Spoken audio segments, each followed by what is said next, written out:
Hey guys, Kyle here with the Mortgage Celebrity Studios, back with John Houston from Choice Realty Group. How you doing? Second time in the studio. Thanks for having me. Thanks for coming back. Yep.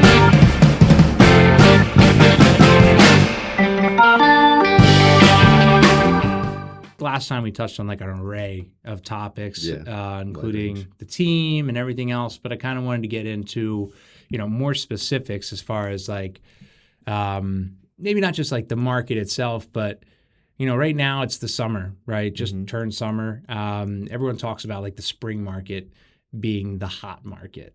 Is that true? Definitely seems like it. It more comes down to when people are like either they have like something big that changes in their life, but the biggest thing I've seen is like back to school time. So people want to get listed and move before they go back to school or the kids go back to school. So like right now, they're listing their homes, getting them under contract, Yeah.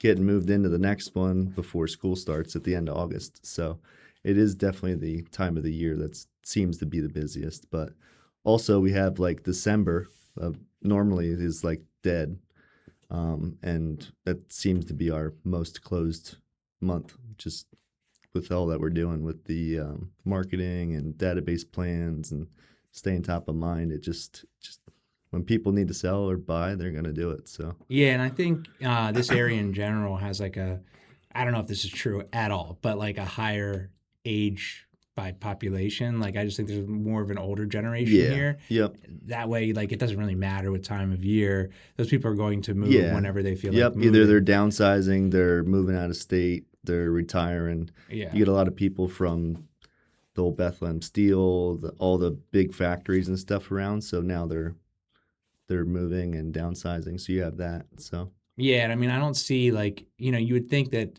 if the spring market is the hottest, you'd find this like major fall off by like June, July, end of June, then July, mhm. August. And, I've only been here a few years, but I haven't it seen it it. doesn't seem to. I think what really keeps us so busy is being like the central hub between New Jersey, Philadelphia, New York. Yeah. Like all the warehouses, trucking, everybody's moving in here. There's tons of jobs, so there's always people moving in and out for that, I would say.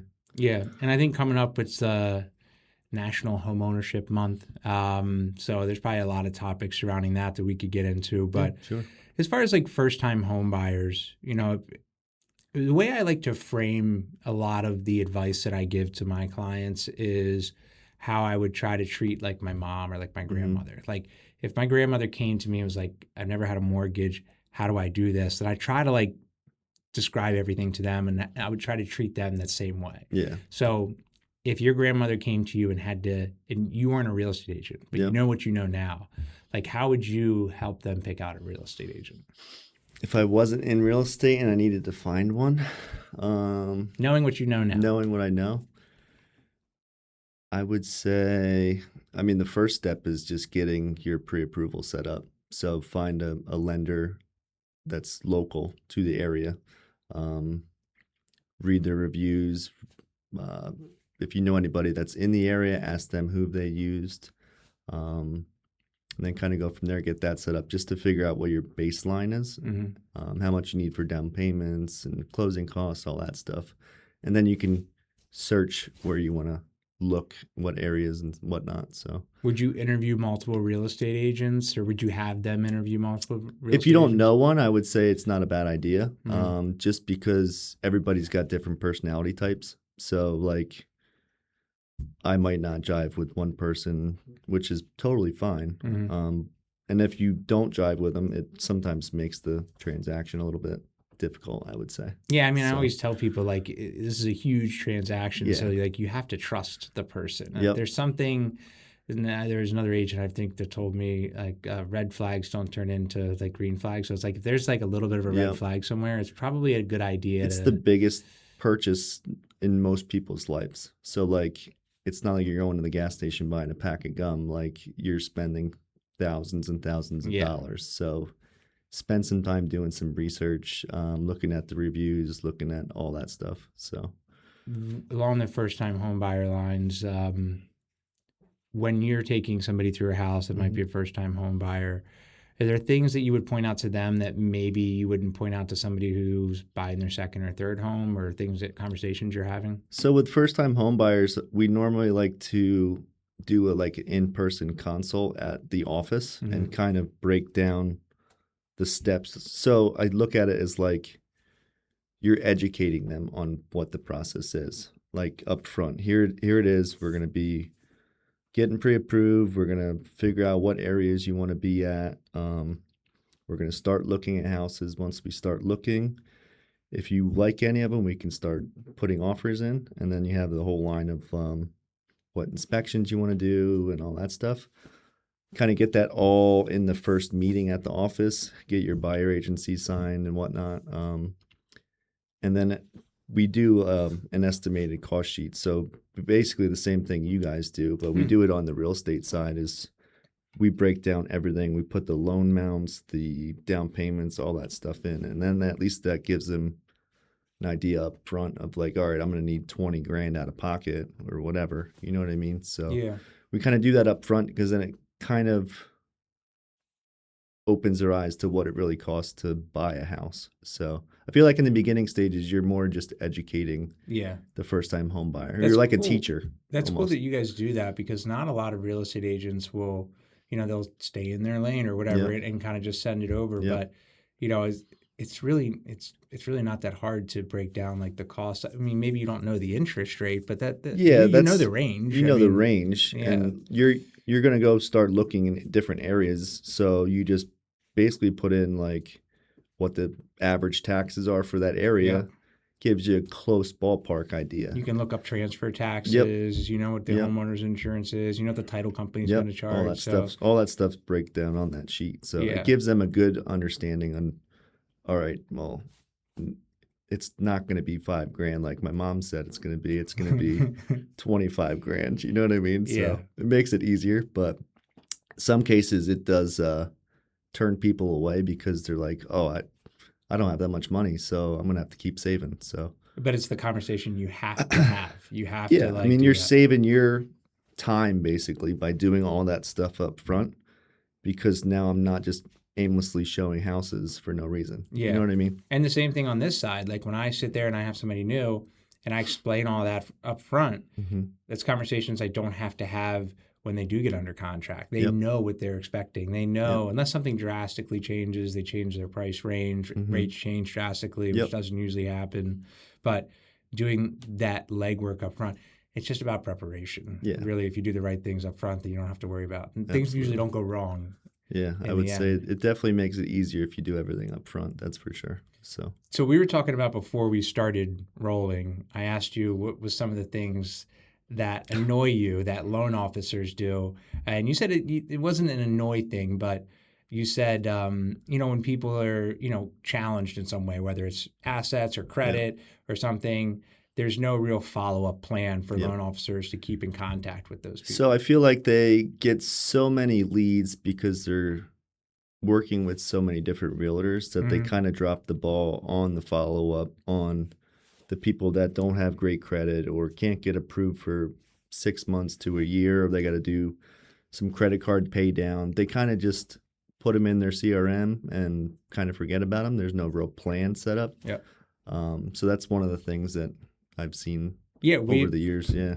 So hand up, Yep. it happens. And I mean, they do slip through the crack. Don't get me wrong. Like some slip through our CRM also, but Yeah. like that's the biggest thing is like a lot of the clients that I'm still following up with, like the loan officer that we originally referred to, like they haven't talked to him in 3 years. You know what I mean? So it's like, those are some of the best clients ever, because if you do follow up with them and you Yep. do actually get them it ready, shows you care. I mean, Yeah. they're going to be loyal to you then at that point. So yeah, and they're like your biggest champion. They're Yeah. going to send you all their friends and family because you spent the 2 years helping them get credit ready. And there's a whole industry that surrounds that now. I mean, there's companies that are just credit repair companies for loan officers, and I mean, I get solicitations all the time. They'll essentially, if any of your pipeline that you turned down or turned away, you get them enrolled in a credit repair process that is specifically to help them get prepared for a mortgage. Nice. You tell them the credit score you need, that company will get them to that score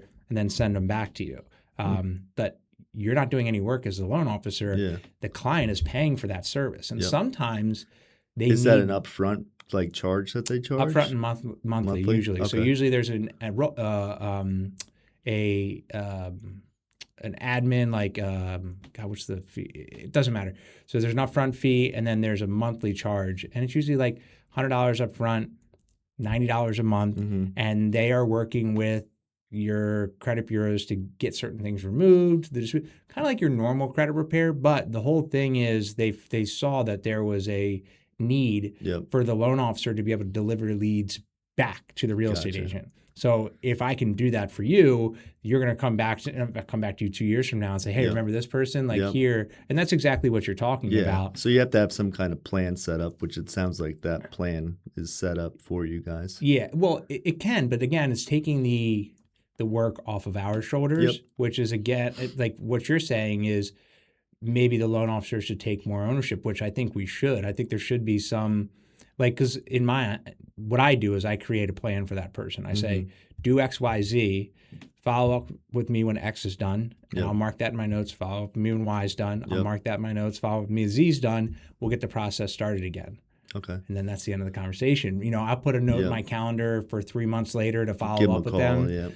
But if it's a Wednesday and I'm at some client appreciation event and I just marked it for the wrong time, sometimes it could fall through the cracks, which is what you don't want to happen. Again, hand up, like we could all do better. I mean, stuff does happen. But 100%, I think that's a huge miss in this industry, and that's why I think there is a whole industry. They're just going to circle back and somebody else that's ready, and first sign they see or first ad, they're going to just work with that person then. So. And they would have to tell their story again, and then they start to hate the mortgage industry or the real estate industry. Such a pain in the butt. And that's where you get people who don't like that. So we also talked about the other things that loan officers do, and it sounds like you've had some good loan officers that you work with, but one of the things that I did early in my career that I just hated doing, and the agents hated as well, is like, hey, let me take you for coffee to explain the programs. Yeah, you get tons of those emails from different loan officers. And I mean, I understand it because we basically do the same thing when we try to recruit agents or whatever. But like, it seems like there's way more loan officers than realtors. So no, I don't want coffee every other day. But I mean, if you got some new tips or new trends or new programs in your company, I mean, shoot me an email with that. We'll read it. If it stands out to us, we'll look at it, reach out to you. So yeah, I think it's bringing value in some way. You got to have some kind of value add. Like I can afford a cup of coffee on my own if I really want to. You know what I mean? So and it's the hour of time that you don't get back. You're wasting the time more than anything. So I used to go to open house, and I would make flyers personalized to that open house with the agent's info on there, and I would go and drop it off and introduce myself. And it is literally just like they have to talk to you because they're there for their open house. But it's like a 1 in like 30. 1 out of 30 times you're going to talk to somebody where you just get along. And then that person ends up becoming, a friend or, eventually refers you to somebody. But it is a long game. Yeah. It's anything with like, I guess like anybody in your sphere, like referral network is kind of like, you don't know when it's coming. So it's kind of like a long game, like you're saying. Like if you need business now, you got to drum it up from somewhere. But like, I feel like that's more of a long-term type of thing. So yeah, desperation in this industry is not, it doesn't work out well, because if you're a new agent and you expect to just blow the doors off, like there's very few agents that do that and do it well. And if they do, it's usually because they have a good support system, a team behind them that really knows how to like, or they're in a good broker that's doing all the back end stuff, trainings and all that stuff. So you kind of need that. But in general, I tell people when they start, whether it's on the mortgage side or the real estate side, 2 years, like 2 years before you really know what you're doing. Oh, you're still learning stuff. I mean, every day you learn something new. Everything's changing. Like for instance, I just came from, every Thursdays we have a team training. So it's like a topic on something in real estate. And this week our form platform. I guess it's called DocuSign. So that's getting switched to a different program. So now we have to learn a whole new system on how to send the agreement of sales and buyer agencies and all that stuff. So it's always learning, And always everybody changing. complains about it for the Yep. next week, and Yep. then it becomes normal, and then you forget about Yep. it. So basically what she'll do is she'll make a screen recording and kind of do videos of what you need to do to make a new envelope, it's called. Mhm. And if I ever need to go back to it, I can just press play, watch it, and there you go. Instead of Easy. making 50 calls to her, hey, how do I figure out this? How do I do that? Just watch the video and try to figure it out. So you just came back from a trip. Mhm. Where'd you guys go? we went to Traverse City, Michigan. Traverse City, Michigan. Yeah. And you were there for So the coaching program we're part of is called Glover U. okay. So 2 times a year they do real estate conferences that are geared towards agents, and then it used to be two, now it's one time a year that it's geared toward like team leaders. So it was out there this year. This is the last year they're having it out there. So we were out there for a week, and it's basically just the group of coaches that are in the program are doing different updates on the markets, different trainings on scripts or what's working in their market, and then sharing it with everybody. So you'd go do that, Yep, and you guys it especially applies to because you guys are training team members, yep, young, old, everywhere in yep. between, new and so can you give me a couple of things you brought back that you kind of learned from that? So I had like a epiphany moment out there. I just had a call with my personal coach out there and I was like, "You tell me this till you're blue in the face," and I listen to you every week. And for some reason, it just hit me. But it was like literally learning your scripts and memorizing them Mm-hmm. just to have that baseline. So then when you're having conversations, you can ask the questions needed, but make it sound like your own. So, like, when are you moving? Where are you moving to? Like, just the common stuff that you do every day, Yeah. but like actually internalizing it. So, I don't know what changed in my brain, but when I was out there, I had like that moment and I was like, man, I got to work on my scripts and practice more. So, now I changed my morning schedule around a little bit, and the one thing that I learned out there also, which I knew I should do, is like building a good morning schedule, Mm-hmm. which you get sidetracked or you just get complacent and you don't do it. So now it's like staying on that schedule and staying on the morning. Um, What is the morning schedule? so my new morning schedule, we wake up at 5, let the dog out at 5:30. I'm in my home gym by 6. I work out, do some weights, and then treadmill for an hour. And while I'm in the gym, I'm listening to either a book on tape or a podcast, something educational to keep your brain going. And then go get showered and dressed. And then I make breakfast by 8.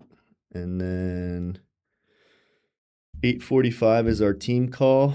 9, I will be doing scripts and role play. So when I was out at the conference, I was in a mastermind group, and there was a couple people there that wanted to learn more or do more role play and scripts. So I got set up with the one kid from out in Kansas City, I think he's from. So at 9, we're going to be doing basically, I'll do 15 minutes and then he's going to do 15 minutes on his script. So you run through the whole script. He's going to give you the objections. You just go back and forth and practice. And all right, get off the phone at 9:30. Go back to the what you're doing. So, Yeah. but after that, I'll be doing just seller lead calls. So we have the Pond database that we have in our CRM.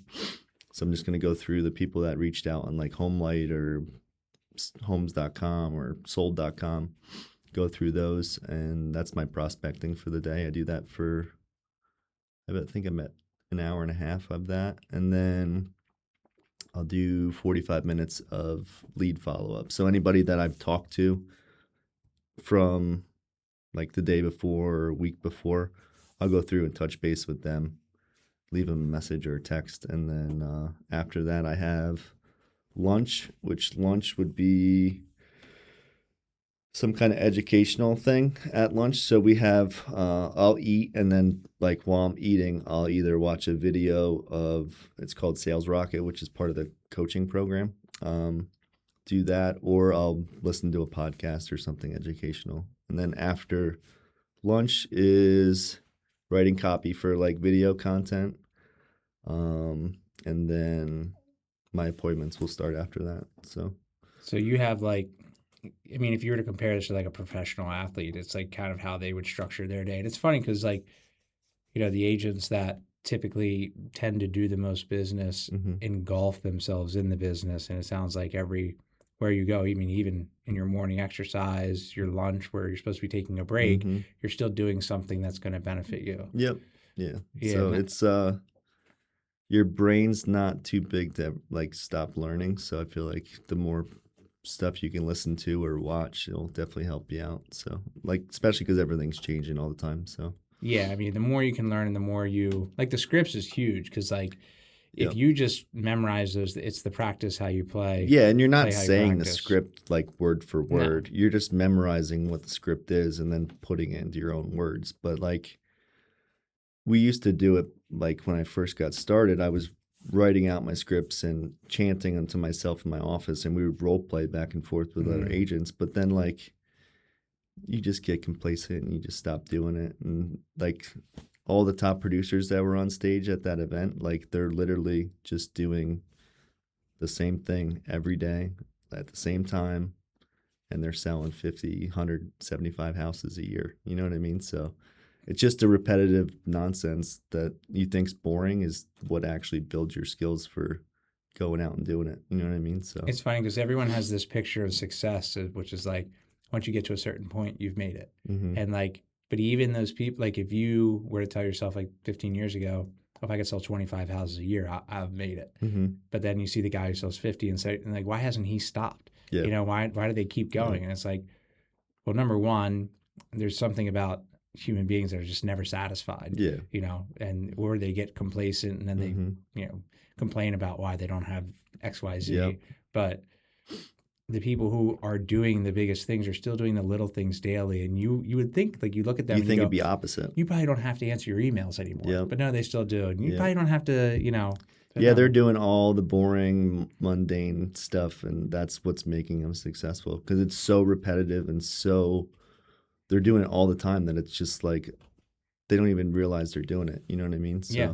like when they go to have a conversation with a buyer or a seller, they're not looking at a sheet of paper or whatever to figure out what question to ask. They have it memorized and they're good to go. So. And their tool is like so sharp because they keep doing it over and over and over again. They're just like the sharpest. Same thing with like playing golf. Like Tiger Woods hits 1,000 balls a day before he goes out to play around. Like that's an insane amount of golf balls to hit. Yeah. So it's the same concept. 100%. So you can't find it boring. And if you do, maybe it's not for you, but you kind of have to push through. I mean, this job definitely isn't for everybody, I would say. Yeah. But the tough ones, they'll make it work, I guess. So. Well, some people say it's like a self-starter mentality just because you kind of have to be your own boss. Mm-hmm. But at the same time, that's any type of sales job in general. Like you only get into it, you only get out what you put in. Yeah. And I mean, this is like my first career where I was ever self-employed. So like before I always worked for somebody. So like literally I'd show up to work and, all right, this is what you got to do. Okay. When that's done, do this. Like now it's all on me. Like nobody's telling me what to do next. You know what I mean? So you got to just keep grinding, figure out your schedule that works for you and stick to it and keep doing it. So, yeah, I mean, it's a 7-day-a-week job in a lot of ways. Like, sometimes there's this little part of my mind where I look at somebody who has like a 9 to 5 and I go, man, that must be like you're done at 5. You don't have to take any phone calls after that. Like Saturday, you don't have to take any phone calls. Like nobody's bugging you. But at the same time, the Monday morning gym routine, Yep. when everyone else is like rushing to get to work, you can kind of like, take Yeah. your time, do your thing because you I don't mean, have. luckily, like I have a gym in my basement, but like still, like you still need the motivation to go. Yeah, You still have to have some kind of like, what's the word for it? Like self discipline. I mean, discipline, yeah, yeah, to do it. So yeah, it's you got to stay disciplined with your routine, and yeah. so Mine's in my garage, and I always it's just even when it gets cold out, you just have to mhm. layer up and then go That's the out best time to there. work out in the It's like, garage. yeah, Yeah. so like I don't have a big enough basement to where I could put like a good gym in there. Yep. Next So, house will get oh you yeah, in. well, who's gonna sell it to me? So Yeah, definitely next house, but yeah, it's true. Like the self discipline part of it. So you brought back like the scripts kind of thing. Now I'm mhm. assuming those guys kind of share their best scripts Yeah, with so everybody. exactly what they're using is what they give you, and it literally is like there was 1,000 people there. If they're in the coaching program, I don't think that all 1,000 were in the coaching program, but they're all given the same scripts. And the people running the event, they have their own real estate team also out Mm, in Michigan, and they sell like 1,000 houses a year for like the last 4 or 5 years. that's an insane amount of And there's houses. not that many agents. Like when they said their numbers of selling 1,000 houses, and I'm like, well, they got to have like 100 agents. Yeah, There, like a couple years ago, there was like 35 agents. Now they're up to like 60. So with 60 agents selling, they're selling 1,000 houses. that's an insane Yeah, amount of volume. yeah. Who's their loan officer? I'm just I kidding. have no idea, to be honest. I mean, I could ask. We're So gonna get licensed in Michigan here pretty soon. yeah, But there's killers like that in every state. yep, Like every state, yeah. Every state you can think of, there's heavy hitters. I mean, you always think about New York, LA, because Hmm. that's what you see on TV, but Yeah, every metropolitan area has some yeah. crazy successful. And that's the cool thing with like going to those events is like you're networking with these people that are on the next level. Yeah, They've been where you're at. So like do the mundane and stuff you hate doing. Like, do I want to wake up at 6 o'clock and go into the gym? And do I yeah. want to like call for 3 hours? No, nobody wants to. But like if you want to get to the next level in your business, like you got to do that stuff. So I started like my fitness journey like 3 years ago. mhm. I really started taking my health seriously, eating right, and Yep. doing these things. But like, I was getting targeted Instagram ads. Like, if you want like six, not even ads, but like these influencers, it'd be like, Mhm. how to build a six pack in a summer. It's like you eat, this, Yep. this, this, and it's like I started like watching that, so I would like change my diet. I'd be like, all right, cottage cheese, egg whites, and like I Yep. would go down this whole thing. But then I just realized that You weren't sticking to it long enough. no, I was. This guy has been doing it for 20 years. So he's Yeah. been eating that for 20 Yep. years. And so it takes 20 years to look like that, Yep. where you're completely cut and fit, so like Yep. all I got to do is just do it for 20 years. So I just put a mindset, I'm just going to wake up every It's a day, long, long game. do the same thing every single day, and Yep. eventually, and results do Yeah. show. A buddy of mine just started well, he's always been in it, but he started a male like health clinic type thing. So they go and check out like all your levels and if your test is low and all that stuff. And I'll give you his number after if you You want should to. come on here. Yeah, he'd love to. He's always on video. He does his own videos on Really. Instagram and stuff. Yeah. I love the health Yeah. space. I love talking about all of that. Yep, he's a good dude. I've known him for years and years, and he comes to all our client events. We've sold a couple houses to him. He has a detailing business, and then he does nursing full time at the hospital in Stroudsburg. But then he started this like clinic type thing. I like that idea. I mean, if what I think you're talking about is what it is, but it's taking the health out of the healthcare system and kind of putting it in your own hands where you can get your own You're kind of personalizing it to what you want to do. rather than what the doctor wants you Yeah. to do. Yeah. So, yep. That's kind of cool. Yeah, I'll give you his contact info. Cool. So, So in the Lehigh Valley right now, what kind of real estate trends are we seeing, if anything? Like that could be, I mean, literally anything, whether it's the videos that agents are doing or houses interior decorating for listings. Like, are you seeing anything out there right now? trend. I mean, I feel like the trends houses are still going for crazy numbers and over asking, no inspections. So that trend's still here. Video wise, I've seen a lot of agents like making, which I don't think they're bad videos. It's just how they're doing the videos. They're coming off like rude or like they don't care, and it could be hurting their business, I would say. Hmm. And then you see a lot of like copycat stuff. Like every agent's now doing house tours and Yeah. like the fly-throughs, Yep. and yeah, you just get it. Once somebody starts with something, it's just It's snowballing a and everybody's fad. doing. Yeah. Yeah. Speaking of inspections, and we're going back to the first time home buyer. Hmm. I just bought my second home. It's over a year now, and so even it being my second home, I knew I had to waive inspections, Hmm. right? But you're still weary of that. I don't know everything there is to know about owning a Hmm. home. I don't know about, what a Yeah, you don't. septic's supposed to Yep, look like. you don't do it for a living, so. How are you telling first time home buyers you have to waive inspections and they're just so anxious? I mean, I don't recommend waiving inspections at all, but I just tell them the honest truth of like, hey, this is what's winning offers. But there's options around that where you could still do an inspection, but just not have a written report. So the one inspection company that we work with, he kind of calls it like a dad tour. So when you're there doing like a showing, he's walking around and pinpointing different objects or items that stand out to him. So you're not getting the written report, but you're basically paying for his time for him to come out. I think it's like $100 or whatever, That's amazing. $150. It's cheap, and you're having at least some peace of mind without, That's a great and you still marketable can waive the product. inspections The then. dad tour. Yeah. That's phenomenal. Yeah. So it's Greg Newman's doing that with Pillar to Post. I probably want to talk to him too. Yeah, I mean, he can come on. I'll give you his Yeah. contact info. But that's such a great idea because knowing doesn't matter what price range it Mhm. is in right now. So There's he a certain started price doing range. it because during COVID, like nobody was doing inspections. Yeah. So he was like No almost one's out allowed of in the business. house.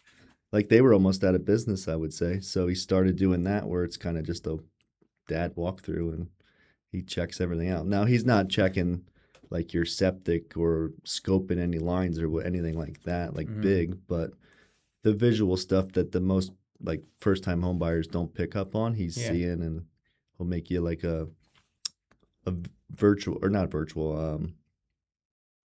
what's the word? Like a verbal. Okay. So nothing's in writing, but you're at least getting the peace of mind. So if you're there writing down what he's telling you, I that's would a good imagine way. that would be pretty useful for people from out of state that are Hmm. trying to virtually tour homes, Yep. him going along with you Yep. and pointing some of that stuff So, out. I mean, when I first started, a lot of my business was Airbnb clients buying Airbnbs, and they're all out of state. So, like, I have clients that I've never even met in person, and literally, I just walk through the house.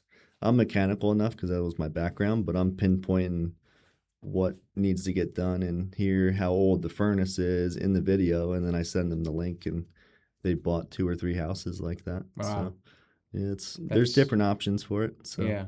even during COVID, like Michael and Kelly, they were out like doing virtual 3D tours and sending it to clients just to get in for like showings, basically. So So, what's coming up on the calendar for the Choice Realty Group? Anything going on? I think we're doing a team barbecue for just the team members. But as far as events, we had our pups and pours some month ago, 2 months ago, maybe. Mm, But the next event, I'm gonna be doing like a smaller event, so it's gonna be guys' night out. So it's probably gonna be September, October. So I'm gonna set the golf simulator up at the socials yep. event space that we have. Get some beers and some wings and come hang out and hit the golf clubs. So, what's the social? Can you tell people what that is? So the social is our commercial space that we own. We bought it about 3 years ago, I think, and it was supposed to be just our like real estate office for the Poconos, and it was too cool of a building to not do something else with. So now it's like an event space. You can do birthday parties, weddings, baby showers, stuff Okay. like that. So it fits up to 80 people. It was an Oh old wow. church. Yeah. So So you rent that out, and is it pretty booked up most of the time? mostly every weekend is booked up. During the week, not so much. Okay. During the week, you get like your BNI groups or PTO groups or whatever, like stuff like that. But mostly every weekend's booked up. Where can people find that? I have no idea, to be honest. I Look don't know up the the website. social. Yeah, the social on 209. I Okay. don't know the website. I think it's Gotcha. just the social on 209. But Gotcha. yeah, it's so from here, if you're going up 33, you get off at the Lehighton exit, the 209 exit, and then it's about a mile up on your left. Okay. So it's 2,000 square foot building. Cool. So yeah, we bought that, renovated it. Well, first we got so it's got the pastor's house because it was an old church, and then the church itself. We got the house renovated first, got a tenant in there, and then started working on the social. So, and then part of the social like church building is our satellite real estate office also. So the Pocono agents have a place to like go up and work in Oh, quiet. okay. So How many Pocono agents do you have? I think there's 5 or 6. Okay. Yeah. So like me and Kelly do both. We do Lehigh Valley and Poconos, but there's a couple that just stay up in the Poconos. They will come down here, but most of their sphere and stuff's up in the Poconos. So Cool. yep. Well, I appreciate you coming back on. Yeah, thanks for I'm having sure me. we'll do it again. Yep. And yeah, if you could make the introduction for those other guys, I think that what that guy's doing is really with the lab testing is really Yeah, cool. I But went like a week after he opened, and I got my blood work checked, and I haven't been to doctors in years, so I was like, I need to do something. I'm not getting were you any younger. nervous? A little bit, yeah. Yeah, of course. Yeah. So Yeah, yeah, but everything came back good, and he's like, "You're good to go." So yeah, yeah. we're good.